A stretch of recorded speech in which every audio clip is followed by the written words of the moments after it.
What's going on, everyone? It's your Rifle here, and in today's video I have you guys something special to celebrate for what Xur just recently sold. Which, in case you guys don't know, he sold the Gjallarhorn for the second time in Destiny's universe on August 14th through the 16th of 2015. So to celebrate, I got you guys some interesting facts about the Gjallarhorn and some fun trivia as well. And let me tell you guys something, I try to make this Gjallarhorn video different from all the other Destiny YouTubers, so hopefully you guys do end up enjoying the video. But before I get further into this lengthy video, I'm going to leave a friendly reminder to please remember to leave a like and or share. It is much appreciated, everybody. I spent a long time gathering footage and also gathering up these facts and trivia for the Gjallarhorn for you all to enjoy. So on that note, sit back, relax, and just enjoy. Anyways, to start this off, the Gjallarhorn has been given many nicknames. From the Galley, Jellyhorn, Ballerhorn, the Gjallarhorn. I'm sure no one ever calls it that. But anyways, how is this weapon actually truly pronounced? It seems as if it actually is pronounced through Old Norse or Icelandic. But on dictionary.com and also googling how to pronounce the Gjallarhorn, it is pronounced like this. Gjallarhorn, Gjallarhorn, Gjallarhorn.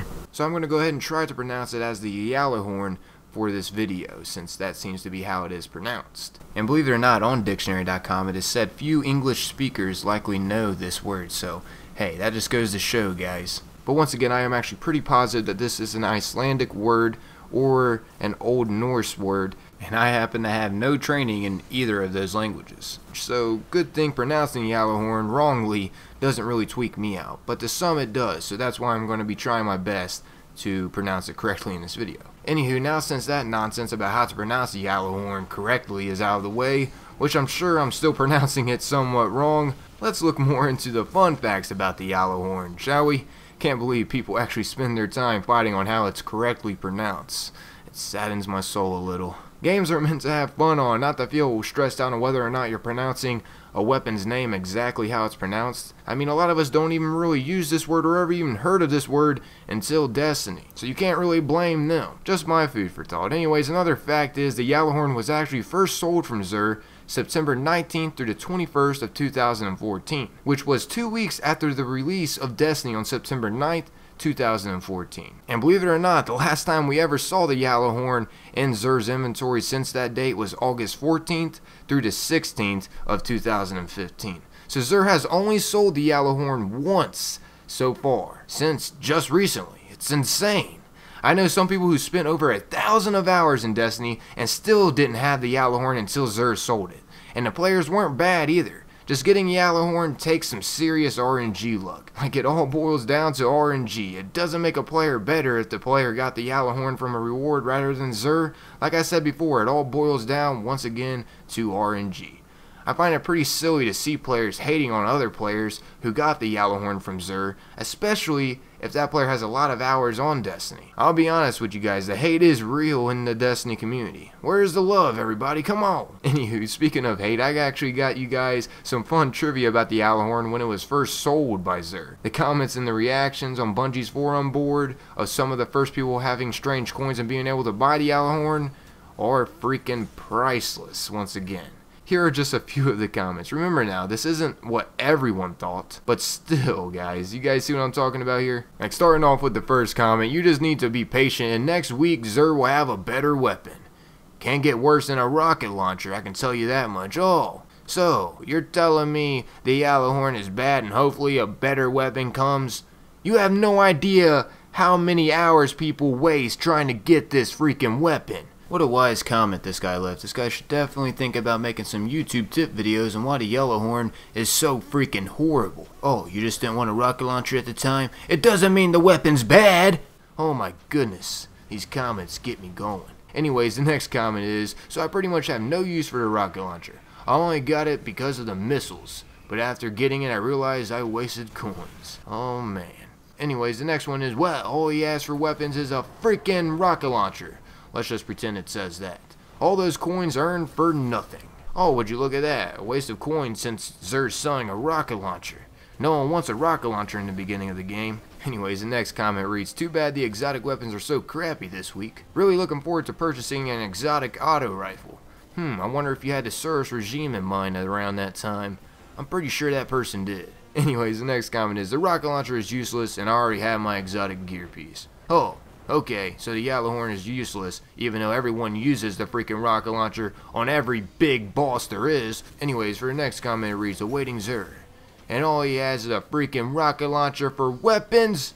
Bungie needs to get on the ball and release new content. This grind is getting to be so boring after less than 2 weeks. I mean, if you're already getting bored of the game after 2 weeks, you're not gonna last. That person probably did not last. They probably ended up quitting Destiny. Anyways, the last funny comment I have for you guys from Xur first selling the Gjallarhorn is, I have that rocket launcher from Xur just sitting in my vault.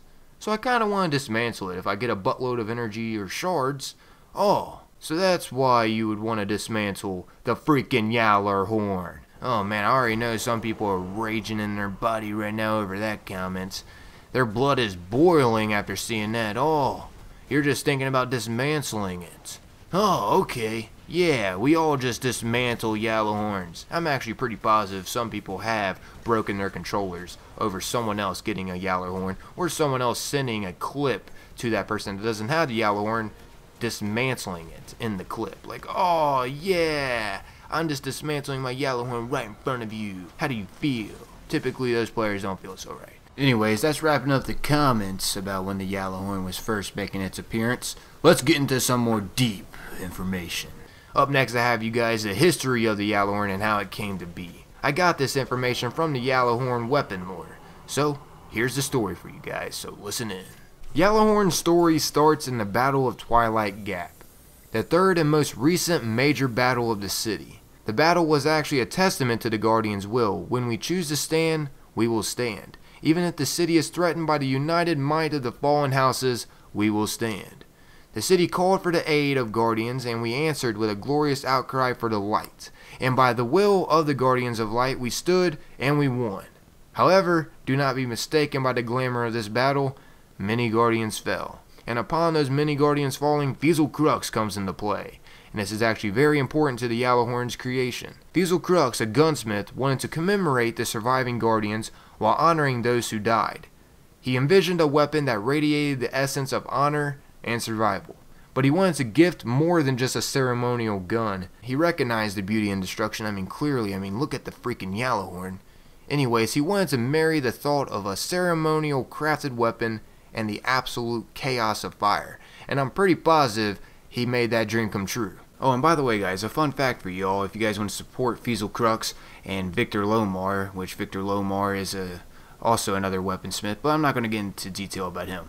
Anyways, if you guys want to support Crux, there actually is an emblem called the Crux Lomar emblem, and it is actually sold by the hooker in the alley, otherwise known as the Outfitter. Just thought you guys might find that a little interesting in case you guys didn't know. Anyways, back to the lore guys.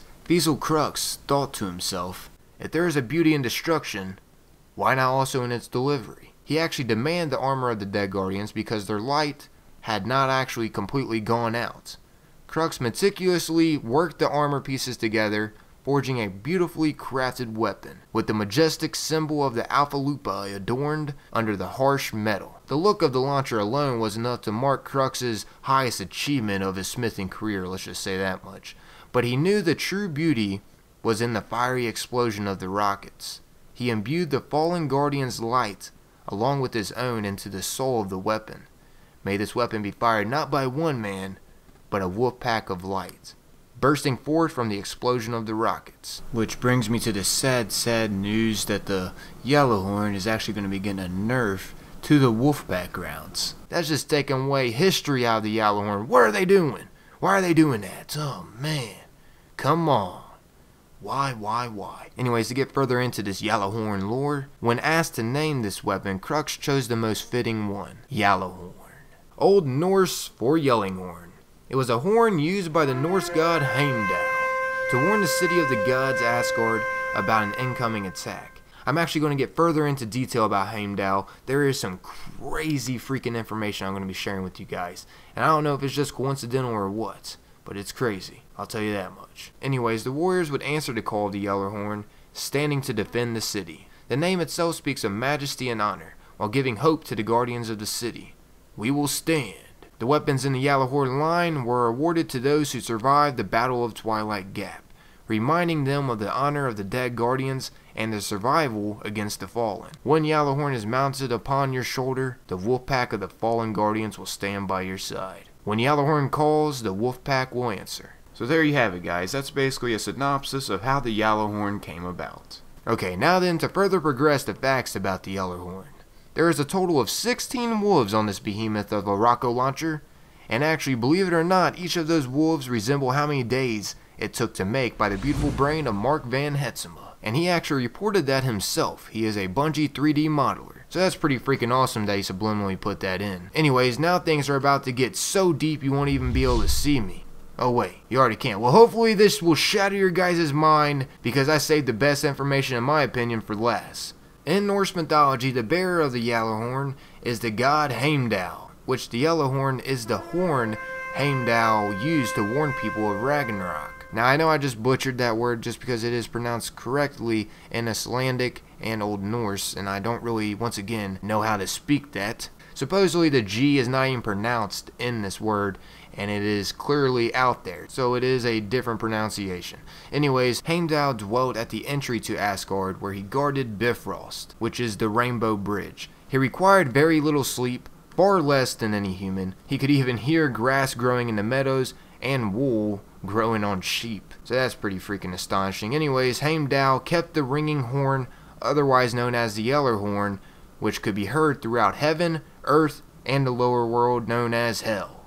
It could be heard throughout all worlds. It was believed that he would sound the horn to summon the gods when their enemies, the giants, drew near at the Ragnarok, which Ragnarok is the end of the world of gods and men. Which brings me to the deepest part of all of this information.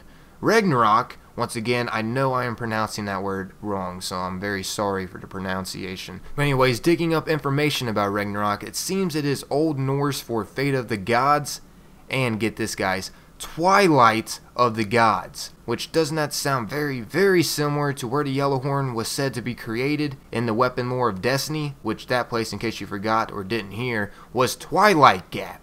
Also, not to mention in Norse mythology, Ragnarok is a series of future events including a great battle foretold to ultimately result in the death of a number of major figures, including the gods of Odin, Thor, Heimdall, and more. This is also very similar to what went down in Twilight Gap, guys, on Destiny, which, by the way, all those names also seem to be pronounced correctly in Icelandic and or Old Norse. But anyways, don't you guys see the point out of all this? This is also very similar to what went down in Twilight Gap on Destiny. There was a huge battle that happened, if you guys remember out of the weapon lore that I read to you guys, except there was many guardians who were killed in the Great Twilight Gap battle, not gods. Still, a very huge similarity. And oh yeah, not to mention, Ragnarok actually involves a wolf god that goes by Fenrir. I probably just butchered his name, but I'm just trying to say that it involves a wolf, which is also very similar to what the Gjallarhorn has all over it. It's just insane, everybody. I mean, if you actually think about it, it blew my mind away when I uncovered this info. I was like, what? That's connected to that? And that's connected to that? What? Freaking Half-Life 3 confirmed? No way! Yes! Alright, we're getting somewhere. Can't wait to play that. Anyways, it actually just boils down to, was this coincidental or actually purposely made like this by the developers? If so, I have to hand it to the developers. They outdid themselves with the history and freaking mythology being added into this game. Of course, I mean, if you actually think about it, the Gjallarhorn couldn't have been coincidental. It is such a freaking unique name to just be coincidental. They actually did a little bit of research on what they're actually making this weapon to be named. I mean, think about it. The Gjallarhorn, that actually stands out. It's not common whatsoever. So that brings me to the question, was Norse mythology coincidental? Involving Twilight Gap? I mean, they involved the Gjallarhorn, so did they actually intertwine the Norse mythology and Twilight Gap as well? If so, that is freaking insane. Oh yeah, that is. Just blows my mind away once again. It's just crazy to think about all this history and mythology in this one game. Why didn't they put more dialogue and story about all of this? I mean, I don't get it. It would have made the game so much better. I mean, don't get me wrong, the game is great already, but it would have just blew the game off the charts. Anyways, to wrap this video up for you guys, to break all the seriousness and to just add some extra spice, I thought I would ask you guys some questions about what I went over in this video. just for a little relapse and to help you remember as well. Okay, so for the first question I have for you guys, when did Zur first sell the Gjallarhorn, and when did he stop selling the Gjallarhorn within that week? What was the date?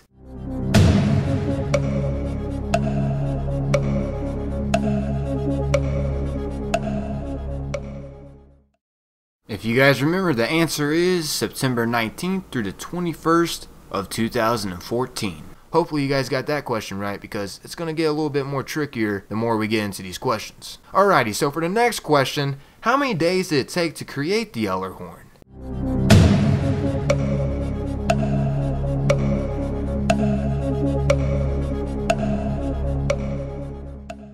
If you guys were thinking about how many days it took to sell the Gjallarhorn from Zur the first time, then you are almost correct. The answer is 16 days. It actually took 10 days for Zur to first sell the Gjallarhorn in the Destiny universe. Anyways, next question. Who is the creator of the Gjallarhorn in the Destiny universe? Not in real life.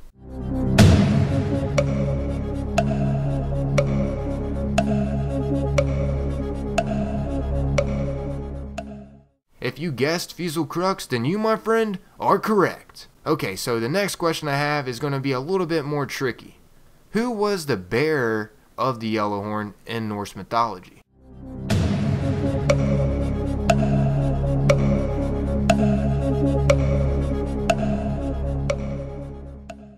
The answer to that question is Heimdall. He would blow his trumpet to sound off the gods when their enemies drew near the Ragnarok, which their enemies were the giants. And when I'm saying there, I am talking about the other gods. Anyways, last question I have for you all, and will be the most trickiest, so hope you guys were listening. Why might Ragnarok from Norse mythology be linked with the Gjallarhorn in the Destiny game? That just sounds insane, right? Are you insane enough to know?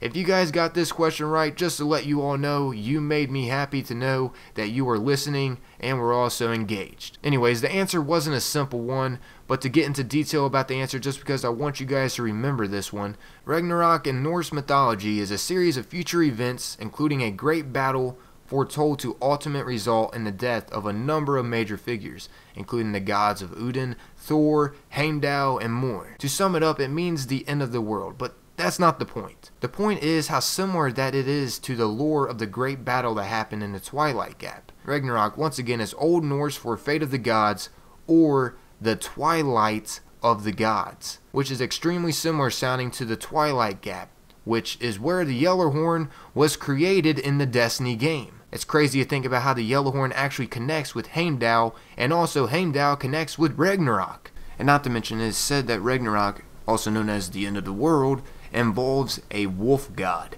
and this wolf is a behemoth. And what is all over the Gjallarhorn? Wolves. It's all just linking together, and it's just blowing my mind. It's a freaking mind. Bleh. It brings me to that question once again. Was this actually coincidental or purposely linked? I mean, it's sad to say that I can't actually say that it is a fact that this was purposely linked, but it seems to be that it was purposely linked. I mean, it all connects just right. But then again, so does a lot of things for Half-Life 3. Hardy hard hard. But I'm trying to be serious here, guys. I guess that question actually belongs to the developers themselves, if this was actually purposely linked or not, but once again, it seems as if it was. But anyways, looking at the time of this video, I guess I should finally wrap it up for you all. I hope I actually made this Gjallarhorn video different from all the other YouTubers, and you guys actually found it interesting. As always, I'm going to leave a friendly reminder at the end of the video to like and or share it. It is much appreciated by me, guys. Once again, the support continues to help my channel grow, and for that, I can't thank you all enough. But I'm out of here, though. Remember to stay safe, everybody, and don't sleep in pee. Peace out.